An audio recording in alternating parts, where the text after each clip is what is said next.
Services we tried at the beginning of Autism, Part 10. In my last video, I explained that we decided to get a lawyer. The lawyer that we chose was referred to us from this therapeutic day school. When I went for that first tour, we went all around the building and I had that feeling. I was like, this is it. How do we get her in? She gave us a referral for a lawyer that a lot of people in the area use. This lawyer specialized in special needs children, IEPs. We called the lawyer right away. They had a free 1-hour consultation. Why did we choose this lawyer? This lawyer in particular had a lot of success in getting children what they need. This lawyer raised a special needs child of his own who was now an adult, and he went through school district with that child. And so he was very experienced in that way, not only with his own child, but experience with many other children that he's helped get services. I felt he was very honest with us because we explained Ella's situation of never being in the public school district before. Technically, she would be considered homeschooled because she was in full-time private therapy, and because we needed this 60 days of data, which would be like 60 school days. So you don't include like the holidays or the days off or anything, the weekends. So 60 days isn't just like 60 days that she is considered enrolled as a student at the school. It's 60 physical days that she attends. Confirmed with the lawyer that she needed to collect this time for the school district to justify placing her in a therapeutic day school environment. Only other way that a school district would usually agree to placing a child right away without completing the 60 days of data if they came to observe the child, they displayed very dangerous behaviors. If there was a risk of the child setting fires at school or attacking other students, being very aggressive or dangerous in some way to themselves or others, if they could display those kinds of behaviors, the school might right away say, no, we're going to outplace them. Ella did not display any of these behaviors, which, I'm grateful for, of course, but that doesn't mean that she is not in need of these services. So that was the hard part. Her temperament, as far as being a danger to herself and others, that's usually not a thing. Now, she has moments where, for her personally, she can get very hyperactive and unsafe. Now, that was the thing that we had to go with. That's the thing that we were most worried about of her going to public school, because she is so unsafe. Our lawyer suggested we do not make it known what our intentions are.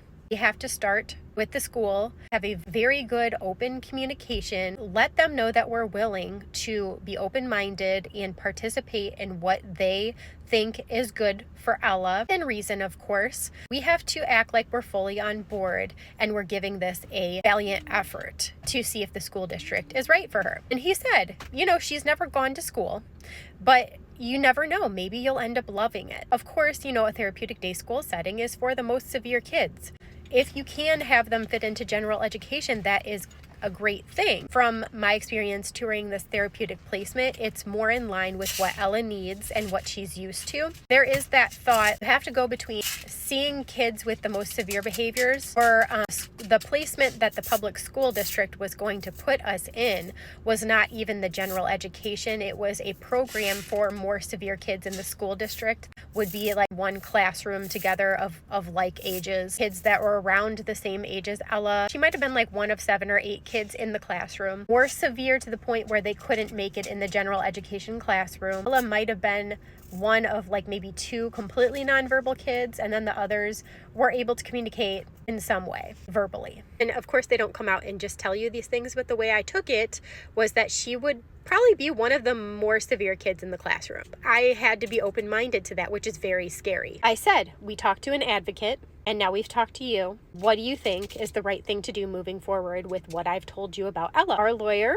he said, you have a lawyer from the beginning. That's what you do. Because of the situation where you've never done the public school route and what your end goal is to get her placed in therapeutic day school, and because it's so rare that they actually will agree to that, you should have a lawyer from the very beginning. That's our situation. That's not to mean everybody needs to do that. Because of a lot of variables, that's what we were told. I need to explain this because I think people will wonder. We talked to an advocate, did give us like a package of like pricing. It was like a range. I think you could pay anywhere from like $300 to $500 was probably like the lowest package. Could go all the way up to the under 2,000, I feel like, but in the 1,000 range. Like a certain number of like IEP meetings if you went with like the highest package. More reasonable pricing, obviously, but they just don't have the same impact as a lawyer does. When you come in with a lawyer, in our situation, you mean business. The school knows you mean business. That was a real life experience. As far as how much the lawyer cost,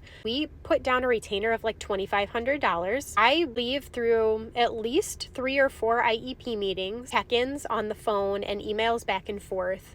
By the time we finished the process with this school district, we had almost gone through the whole retainer. If anything, I think we might have spent less than $3,000. The reasons that were important to us to send her to a therapeutic setting, from a point in our ABA journey where we realized that she was going to grow out of that full-time therapy setting. I think she was 7.5 or so. We had that conversation with her BCBA. In our mind, we felt like that was always something on the back burner where we could just keep her in full-time therapy because it always worked for her. Reality is that when a child becomes school age, the insurance company is way more determined to deny claims. So it becomes harder to prove progress. Once they become school age, they're like, your child is not in school. Why? As the years went on, even though Ella was making progress to the insurance company, little progresses aren't as justifiable. They start saying that she's been in therapy for this many hours for this many years and she's not making progress at all. But to us, those little wins, of course, are big wins. They start becoming much more nitpicky about what is progress. I always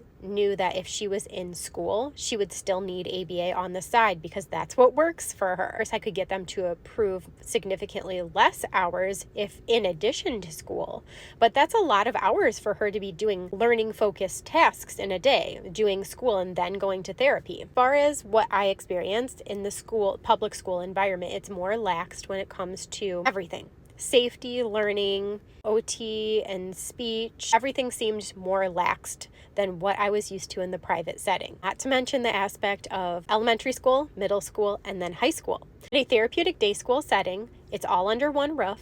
In this particular setting, it was all one hallway. Each classroom was a group of ages. The elementary classroom, so she started when she was 9. The ranges of ages in that classroom, I believe, is like 5 until 9. Then next classroom age range, I'd be like 9 to 14 or something like that. But it's a range. And that classroom is like right next door. One hallway. You're not moving completely different buildings and environments altogether. You're still going to the same sensory gym. For them, the sensory gym had 3 big sensory rooms that were all different themes that they can go into and experience. They're all in the same building all the way until they're that 21-year cutoff for the public school system. Everything was better. They have a BCBA in the classroom, a hired BCBA. That's her job and her role for each student is to be their BCBA. In the public school environment, pretty much every IEP meeting in the school districts that I was involved in,